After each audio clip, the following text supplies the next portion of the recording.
नागपूरमध्ये एक महत्त्वाचा निर्णय आम्ही घेतला आहे, उपक्रम हाती घेतला आहे। आज 14 एप्रिलला माननीय मुख्यमंत्री देवेंद्र फडणवीसजी यांनी निर्धार केला होता, निश्चय केला होता की या महाराष्ट्राच्या प्रत्येक घरी संविधानाची उद्देशिका असली पाहिजे।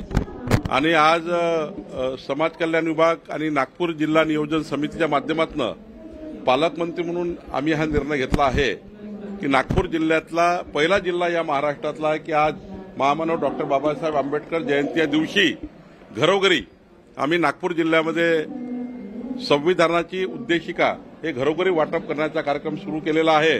आज आम्ही उद्घाटन करतो आहे। आजपासून पुढच्या महिन्याभरामध्ये नागपूर जिल्ह्याच्या प्रत्येक घरी संविधानाची उद्देशिका हे घरोघरी पोहोचेल। महाराष्ट्राचे मुख्यमंत्री देवेंद्र फडणवीसजींनी हा निर्णय घेतला आणि राज्याचा पहिला जिल्हा राज्यातला नागपूर जिल्हा असा आहे।